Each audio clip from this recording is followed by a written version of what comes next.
So this obviously, and there's a lot more we could talk about, but in the instance of time, let's keep moving.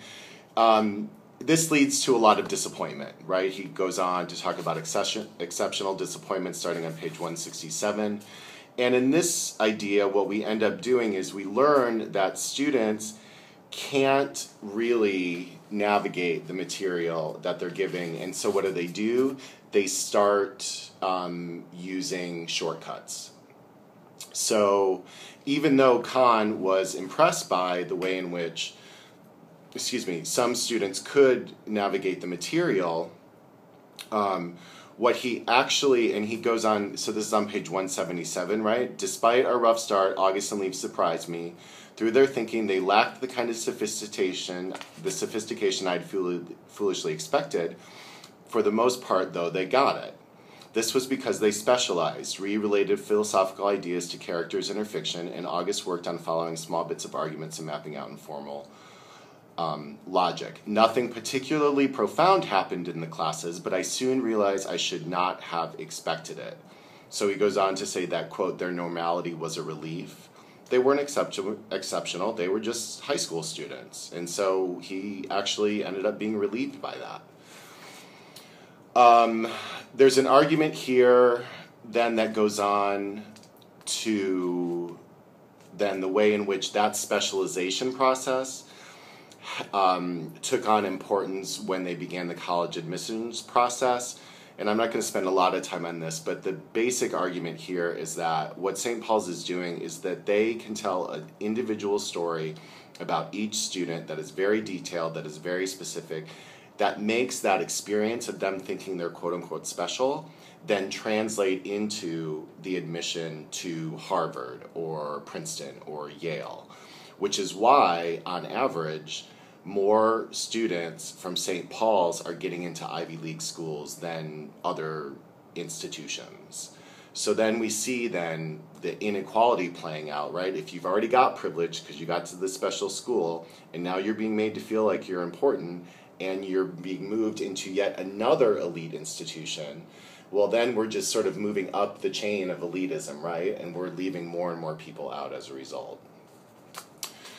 So what else do I want to tell you about this? On page 177, what I noticed was that there was definitely a way in which discrimination and prejudice was still playing out in the educational system, right? And we look at sort of some of the anti-Semitism that existed that were, that at first were keeping people out of school, but then were later including them, and how some of the systems in which they were evaluating students were based on sort of waspy personal traits, right? So what does it say here on 177? The solution settled upon by Harvard, Yale, and Princeton was to begin to de-emphasize academic credentials and focus instead on the personal traits that tended to be found among WASPs. He goes on in the next paragraph. Gradually, a good or interesting character was introduced to the college admissions process. The Ivy League strategy was largely successful, as such interesting characters tended to be defined by what WASPs liked to do and tended to do. And for non-WASPs, these character traits were costly to acquire, so these schools had found a way to exclude the advancing members of society and protect the powerful. So again, we can go back to Carla's experience, where she understood that she was existing outside a system that she was now entering, and that system was emphasizing attributes that were not necessarily relatable to her community or her personhood. And for her, it was harder to lose that than it was for the poor kid from Wyoming who was white, who could hide his classness within then the new class structure at St. Paul's.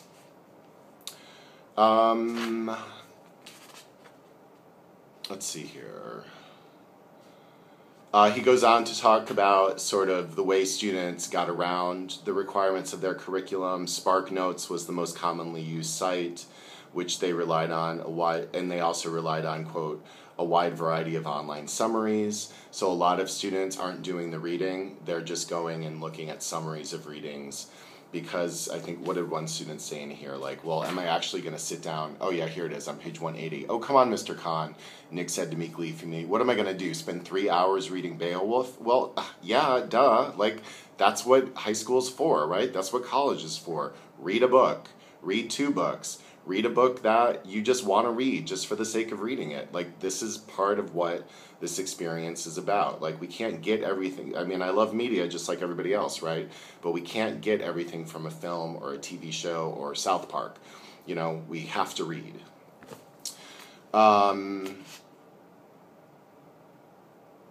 So he talks about his frustration, right? That people weren't engaged or sustained, they didn't go in depth, and that was sort of disappointing to him.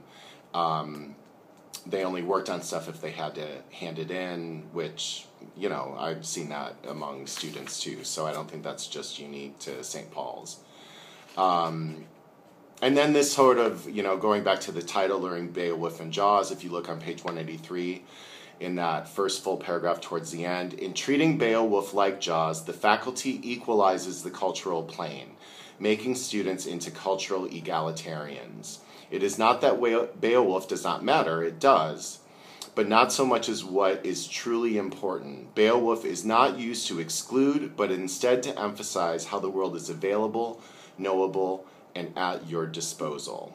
So then basically what this does is it creates a system for these elite students where they believe they're special because they can appreciate Beowulf and they can appreciate Jaws, but, you know, the common Joe Schmo can't do that. Well, you know, when it comes down to it, if somebody can read, well, they can read. It doesn't matter what they read.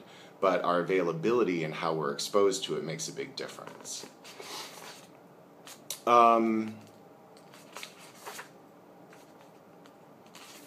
There's some differences then in how these play out among groups. Not surprisingly, right, the girls are doing better, even though boys were inhabiting a space where they were being more celebrated. So we see, you know, some discrimination there. He explicitly says, even though the girls' grades are higher, the girls are winning less awards, and boys are being celebrated a lot more than the girls are, even though the girls are doing academically better. So, you know, here we have an example of subtle sex discrimination yet again, right? I think that's about all I want to cover, really. I mean, there's obviously a lot more that we can do with this, but I wanted to at least give you, you know, my input on the chapter. And if you have any questions about this between today or tomorrow before the exam, feel free to let me know, and I hope this has been useful. And have a good weekend, and I'll see you Monday. Good luck.